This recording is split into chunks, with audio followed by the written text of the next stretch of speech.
में रखी एक पुरानी तस्वीर पर पड़ी। वो धीरे धीरे उसके पास गया।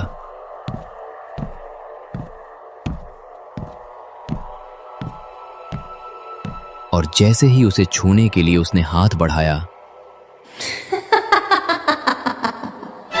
श्यामू बिजली की तरह पलटा, लेकिन कमरे में उसके अलावा कोई नहीं था। उसने खुद को समझाया कि शायद ये उसके मन का वहम है और वो बिस्तर पर लेट गया, लेकिन उसे जरा भी अंदाजा नहीं था कि असली डर तो अब शुरू होने वाला था। पूरा घर गहरी खामोशी में डूब चुका था। बाहर तेज हवा चल रही थी। पुराने पेड़ों की टहनियां खिड़की से टकरा रही थी। कमरे की खिड़की आधी खुली हुई थी। हवा के हर झोंके के साथ उसका पल्ला धीरे धीरे हिल रहा था। पूरे दिन के सफर की थकान के कारण श्यामू जल्द ही गहरी नींद में सो गया। रात के शायद 1 या 2 बज रहे होंगे।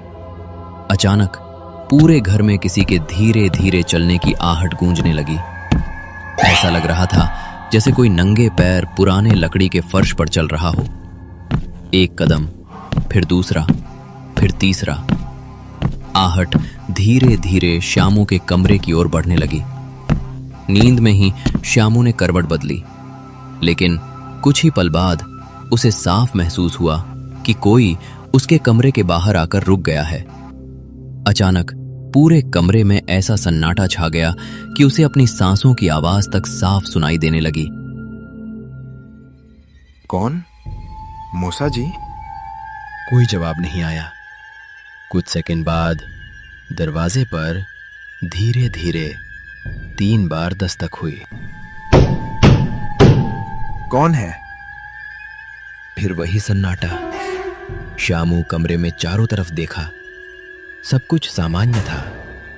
उसने सोचा, शायद हवा की वजह से आवाज आई होगी। इतना सोचकर वो फिर लेटने ही वाला था कि अचानक कमरे के बाहर से वही अनजानी हंसी एक बार फिर पूरे सन्नाटे में गूंज उठी। कोमल, क्या वो आ गई? उसे लगा शायद कोमल रात में लौट आई होगी। वो तुरंत दरवाजा खोलकर बाहर निकला, लेकिन पूरा बरामदा खाली था। कहीं कोई नहीं। कोमल, अगर तुम हो तो मजाक मत करो, मैं डर जाऊंगा। कोई जवाब नहीं आया। श्यामू धीरे धीरे बरामदे में आगे बढ़ा। तभी उसकी नजर आंगन में पड़े झूले पर गई। झूला अपने आप